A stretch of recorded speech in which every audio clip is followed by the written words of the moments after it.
దీనికంటే ముందు ఇంకొకటి ఉంది. ఆ ఒకటి ఏంటంటే జగనిచ్చిన పథకాలన్నీ ఇచ్చి మళ్ళీ ఎన్ని మీకు ఇస్తా. అందులో మళ్ళా కొసమేర్పు ఒకటి ఉంది. జగన్ అప్పు చేసి మీకు ఇచ్చినాడు, నేను సంపాదించి మీకు పంచుతా. ఇప్పుడు అదే మాటే అడుగుతున్నాం మనం. ఏమని? అయ్యా జగన్ అప్పు చేసినా మా అకౌంట్లో వేసి మాకు ఇచ్చినాడు, నువ్వు అప్పు చేయకుండా సంపాదించి ఇస్తానని చెప్పినావు. నువ్వు సంపాదించి ఇచ్చినా ఇవ్వకపోయినా అప్పు చేసినా మాకు వచ్చిన నొప్పేది లేదు. ఇచ్చింది ఎక్కడ? జగన్ సంక్షేమ పథకాలు అన్నీ అని చెప్పినావు. 45 ఏళ్ళకి పెన్షన్ ఏమైంది? గాలికి పోయింది. చేనేతలకు ఇచ్చే 24,000 ఏమైంది? గాలికి పోయింది. లాయర్లకు ఇచ్చేది, రజకులకు ఇచ్చేది, నాయి బ్రాహ్మణులకు ఇచ్చేది, మత్స్యకారులకు ఇచ్చేది, రైతులకు ఇచ్చేది ఏమైనాయి? అన్నీ వినాయి. వాలంటీర్లు ఏమైనారు? పోయినారు. సచివాలయ వ్యవస్థ ఏమైంది? నీరు గారిపోయింది.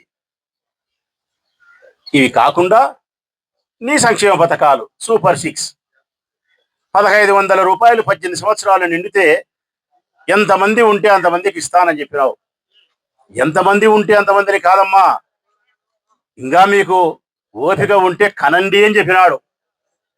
ఓపిక ఉంటే పిల్లలు కనండి, 1,500 రూపాయలు ఒక్కొక్క పిల్లకు మీకు వచ్చాది అని చెప్పినాడు.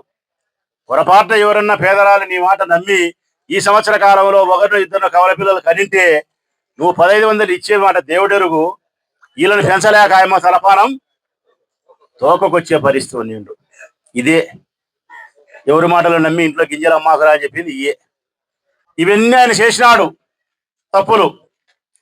మనం సత్యము మాట్లాడితే, మనం నిజాన్ని మాట్లాడితే, ప్రజల పక్షాన ప్రజల గొంతు మన గొంతై నిజాన్ని మనం మాట్లాడితే అది నేరం అంటాంది ప్రభుత్వం.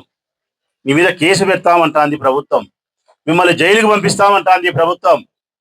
ఇక్కడ ఈరోజు మనం మాట్లాడినామనుకో, నేను ఏమి మాట్లాడినా కూడా చంద్రబాబు నాయుడు గారి ప్రభుత్వాన్ని విమర్శించి ఎక్కడ ఒక్క పైసా హద్దు దాటి మాట్లాడితే అది బూత్ ఉండదు, ఒరేసరే ఉండదు, నీ అమ్మకి ఎమ్మ ఉండదు. ప్రభుత్వానికి సంబంధించిన పాలనకు సంబంధించి ప్రజా సమస్యల పరిష్కారం కొరకు గట్టిగా మాట్లాడితే కూడా, సత్యమే పలికితే కూడా నన్ను జైల్లో పెడతారు.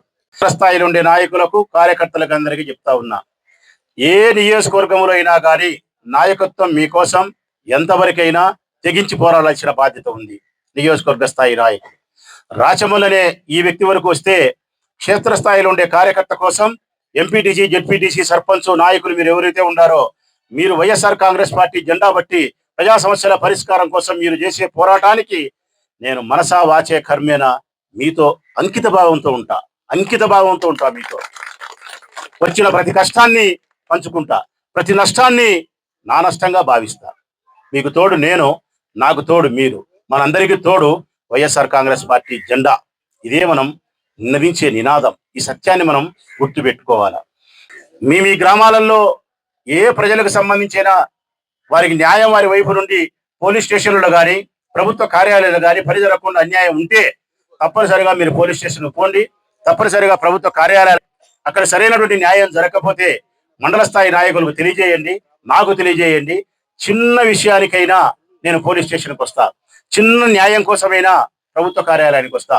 ఆ చిన్న ప్రజల కోసం పెద్ద సమస్యగా భావించి మీతో కలిసి ఆ సమస్య పరిష్కరించేదానికి నేను మీ వెంట నడుస్తా. భయపడాల్సిన అవసరమే లేదు. ప్రభుత్వాలు ఎవరి మన స్వాభిమానం మనది ఉంటుంది, మనకుండే పౌరుషం మనకుంటుంది, మనకుండే వ్యక్తిత్వం మనకుంటుంది, మనకుండే జెండా సిద్ధాంతం మనకుంటుంది. కాకపోతే ఒక్కటి తెలుసుకోండి, ఐకమత్యమే మహాబలం. ఇది బాగా మతికి పెట్టుకోండి. ఐకమత్యమే మహాబలం. ఒక్క ఊరిలో పొరపాటున రాజుపాలెంలో ఏ కారణం చేతైనా చంద్ర అనే ఈ నాయకునికి, లేకుంటే చంద్రాకు సంబంధించిన కార్యకర్తకు, ఇందిరాకు, లేకుంటే మరొకరికి ఏదైనా జరిగింది, వాళ్ళు పోలీస్ స్టేషన్లో ఉన్నారు, ప్రభుత్వ కార్యాలయం ఉన్నారు, ఇంకొకటి ఉన్నారంటే వార్త తెలిసిన మరుక్షణం మండలంలో ఉండే ప్రతి 15 గ్రామాలకు, 24 పల్లెలకు సంబంధించిన నాయకులు, కార్యకర్తలు అక్కడికి కదలాల్సిన అవసరం ఉంది.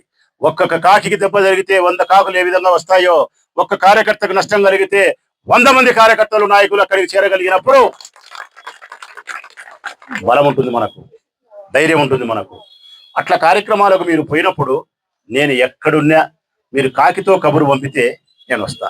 కాకితో, మనిషితో కూడా కాదు, కాకితో కబురు పంపితే కూడా మీ దగ్గరికి నేను రాగలుగుతా.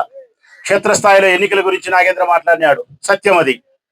నా ఎన్నికలకు నేను ఎంత ప్రాధాన్యత ఇస్తానో, శాసనసభ ఎన్నికల్లో నేను పోటీ చేసినప్పుడు నన్ను గెలిపించడానికి మీరు ఎంత ప్రయత్నం చేస్తారో, ఎంత ఆరాటపడతారో, వైఎస్ఆర్ కాంగ్రెస్ పార్టీ జెండాను గెలిపించడానికి మీరు పడే ఆరాటం, ఎమ్మెల్యే అభ్యర్థిగా నేను గెలవడానికి చేసే ప్రయత్నం ఎంత ఉంటుందో అంతకు 100 ఇంతలు ఒక సర్పంచ్ కోసం ప్రయత్నం చేస్తా. 100 ఇంతలు ఒక సర్పంచ్ కోసం ప్రయత్నం చేస్తా. నన్ను ఎవరైనా ఒక విలేకరు అడిగినాడు అనుకో, పొరపాటు ఇంటర్వ్యూ చేసేటప్పుడు, నీకు అత్యంత విలువైనటువంటి ఎన్నిక ఏది అంటే టకాని కన్ను మూసుకొని చెప్తా. క్షేత్రస్థాయిలో నా మనుషులు సర్పంచులుగా, ఎంపీటీసీలుగా, జెడ్పీటీసీలుగా, వార్డు మెంబర్లుగా పోటీ చేసినప్పుడు వారిని గెలిపించడానికి నేను చేసే ప్రయత్నమే నాకు అత్యంత ప్రతిష్టాత్మకం. అవే నాకు ప్రాధాన్యత కలిగిన అంశాలు.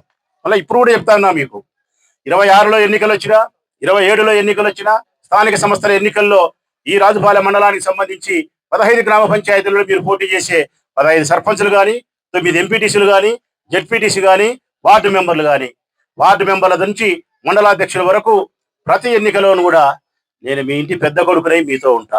ప్రతి కష్టంలోనూ మీతో ఉంటా. ఆర్థిక నష్టాన్ని, కష్టాన్ని మీకోసం నేను భరించగలుగుతా. ఎవరైనా అనుకోవచ్చు, ఇలా అధికారంలో లేరు కదా, వీళ్ళ దగ్గర డబ్బులు లేవు కదా, ఎక్కడి నుంచి డబ్బులు తెస్తారు, పెట్టలేరు కదా రేపొద్దున ఎన్నికలకు అని చెప్పి.